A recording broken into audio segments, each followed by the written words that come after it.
Hi guys, so I am on my way home. It is 12:30. Actually, I'm on my way to Walgreens because I need to get Motrin for Kaya. We are just getting done at the emergency room. I was there for the last 2.5 hours. Kaya last night had a fever of, well, what we thought was 99.9.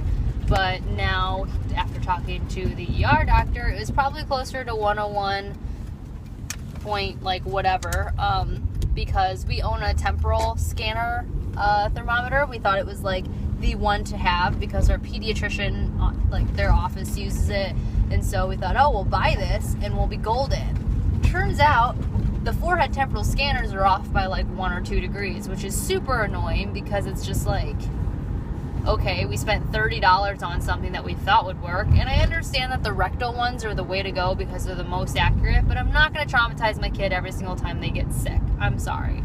So I just wish companies would just make, accurate thermometers, but that's not the purpose of this. But so my mom said she wasn't feeling well last night, and so she gave her some Tylenol, and I guess she slept and was really cuddly and whatever, but still kind of really lethargic and just not very happy.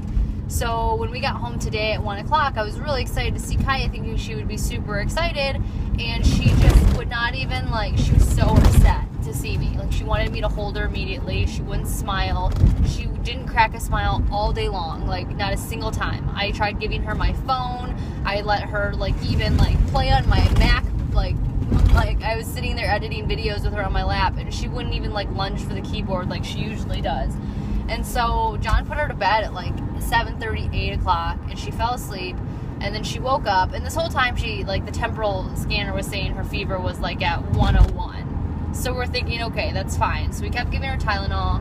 It wasn't making any dent. She was feeling so hot, and her breathing was twice as fast as it normally was. Her heart rate was 1, 2, 3, 4, 5, 6. Her beats were so fast, and I don't know. So we put her to bed. She slept for 2 hours and then woke up screaming bloody murder at 10 o'clock at night. And so I immediately called my doctor because when I picked her up, she just felt like she was on fire. I left a message with the on-call doctor. They called me back immediately. I told them her symptoms, which was, she was breathing faster, her heart rate was faster, she was burning up, and they were like, well, what's her temperature? And I said, well, I think it's 101, but we have one of those temporal ones. And he's like, okay. And I said, she's been really lethargic and listless, and she won't smile for anything. She's not communicating with us through signing like she normally does, and nothing's appealing to her. And so he's like, well, because she hasn't smiled all day, that's reason for concern. I'm like, okay, based on a smile, whatever. So now I'm concerned. So he's like, well, you need to go to this hospital right away. So he made it sound super serious. John had gone out. Wyatt had thrown up in his sleep, and so we were dealing with that. We had just put him back to bed when Kaya woke up, and he didn't have any fever or anything, so I think it was just a fluke. He just ate something weird, but he got sick. And so after we'd cleaned up his vomit and put him back down because he was so upset about it, Kaya wakes up all sick, but John had just left to go out and get himself some food because he hadn't eaten well because we got home late. And, he comes back and I'm like, John, we have to go to the emergency room. And, well, of course, Wyatt's asleep, so we can't just, go, both of us. So I was like, well, I'll take her. So I take her. We got back right away, which was so exciting because I was, thinking we were going to have to wait forever. As you guys remember, last winter, Wyatt was in the emergency room for walking pneumonia, and Kaya was in the emergency room for strep, and it was just a traumatizing experience for everybody involved. And so we get there, they get us back in right away. The male nurse we had, no offense to him, he just was not very kid friendly, and Kaya just started screaming. She did not stop screaming for 2.5 hours the whole time we were there. Even if somebody wasn't even in the room with us, after the first experience with that male nurse, she just was set off and just screaming. And even her tears were hot. That's how hot she was. So he took her temperature. Her temperature was 104.9. That is just ridiculous to me. It's ridiculous to me that's how high her temperature was. And the temporal scanner said it was 101.2 or something like that. So right away, I'm just so upset. I'm getting upset right now. And, you know, the doctor comes in, they check her heart and everything, and he says, oh, she's got a heart, blah, blah, blah, blah. And I'm like, well, what, you know, they're talking so fast, I don't know what this means. And he's like, but it's probably due to the fever. And so I'm just like, whatever, I'm just going to let them do their thing. And long story short, she ended up having to get a catheter because they wanted to make sure it wasn't a UTI. And I wanted to make sure because she's had these teething loose stools. So a few times I've changed her, the poop has been like in her private part area, like her girly parts. And I wanted to, you know, I know that that's a good way to get a UTI. So I wanted to make sure because tomorrow's Sunday and our doctor's still not going to be in town and I don't want to go back to the ER. So they checked her, you know, it was traumatizing for her because this is the second catheter she's had in 2 years, or in this past year and a half, because last winter she had one when they had to pump her full of fluids. So she's just screaming and my heart is breaking, and they find out, you know, she's fine. And then we go to leave, or they're discharging us, and I'm like, so what's wrong with her? And she doesn't even have like a really stuffy nose or anything. Like, it's just this ridiculously high fever out of nowhere. And he goes, well, she's got an acute severe fever related virus, was what he told me. And I'm like, okay, great. That does me no good. And they had given her Motrin like a half an hour before, and they were like, you'll see a huge difference in her. I didn't see any difference in her in regards to her temperament, but she was a little bit cooler, but she was still on fire. When we left the hospital just a few minutes ago, she was at 103.5. So yeah, she came down a whole degree, but she was still at 103.5.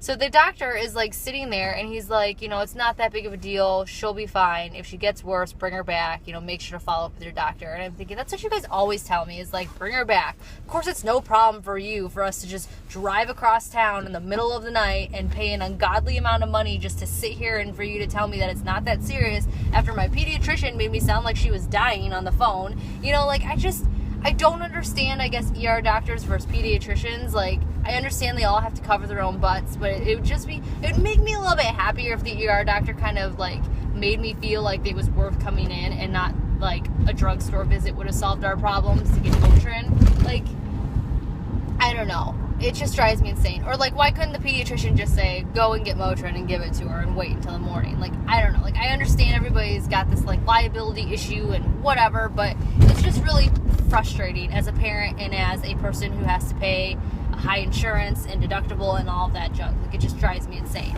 So he's discharging us, and he's like, do you have Motrin at home? And I said, no, actually, we don't. We're all out. And he's like, okay, I'll write you a prescription. And I'm thinking, really? You're charging me like $500 per minute I'm in here, or some other, you know, some ungodly amount of money just to be sitting on the disgusting sheets and in the, you know, whatever room just waiting for the doctor and being charged. And you can't even give me like a $7 bottle of Motrin to take home because it's the middle of the night and I'm going to have to take my sick child then out of the car to go to Walgreens to get one bottle to go back home. Like, you can't even just do me a solid, like, because there's no pharmacy right now open near us. Like, I was just so frustrated. Like, I guess I'm just frustrated, and I just needed a vent because, like, I know I can't dump this on John because he's probably already thinking the same exact thing, and I don't want to bring him down, but I'm just so frustrated.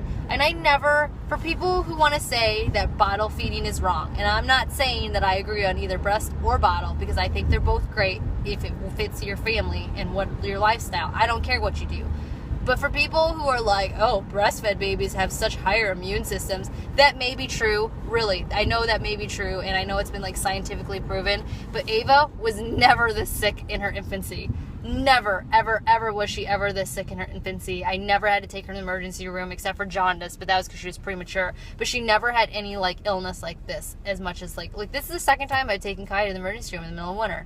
Like, it's ridiculous. And again, at least last time I had answers, they said that she had RSV and had to have a breathing treatment, and they said, yeah, it was right for you to bring her in. But this time, the ER doctor basically made me feel like I was just being a stupid mom overreacting, even though this is my third child. And my pediatrician, who has ambivalent of calling in the first place, told me that I needed to go in right away. His exact words, right away.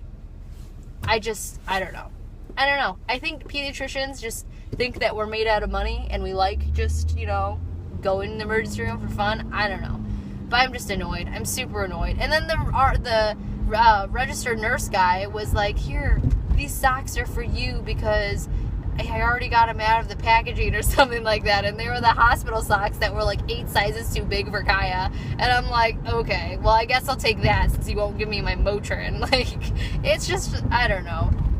It's just ridiculous. I don't know. I gotta say one thing though, I hate Caillou. You guys know I wrote a whole blog post about the fact that I hate Caillou and his whiny self. He's bald, it's weird, and his sister's more mature than he is. But I hate Caillou. But he really pulled through for me today, because during the 5 minutes of silence that I got from her not screaming, it was because Caillou was playing on my phone. Anyways, but it's been a long night. I'm gonna let you guys go because I'm almost to Walgreens, but I just needed a vent, and I just needed, like, I don't know, I don't have any, like, close girlfriends that like live near me that have children that I can call in the middle of the night and vent to. Like, I have a girlfriend, you know, Karen, you have Weston, but you know, you haven't had to really experience this quite yet. And then my other 2 really close friends don't live near me, and then they don't have children, and it's just like, oh, I have nobody to like scream to. And then I talked to my mom, and she's a nurse herself and has always just done the, oh, you have a fever, go outside and take your shirt off. Like, she's always the under caller, if that makes sense, or just the whatever. But I don't know. Anyways, I'm gonna let you go. I'm just frustrated. I'm just tired. I have this meeting with Ava's guardian ad litem tomorrow, and I'm super nervous, even though I know I have nothing to worry about. It's still like really scary to think that, you know, I'm going through this custody issue. Like, it's just silly. And then I'm gonna have this woman come into my home to basically make sure that I'm taking care of my child well. Like, it's just, I don't know. I'm just tired and frustrated, and I don't know. So I'll let you guys go. Thanks for listening to me vent, and I will talk to you all later in a happier video.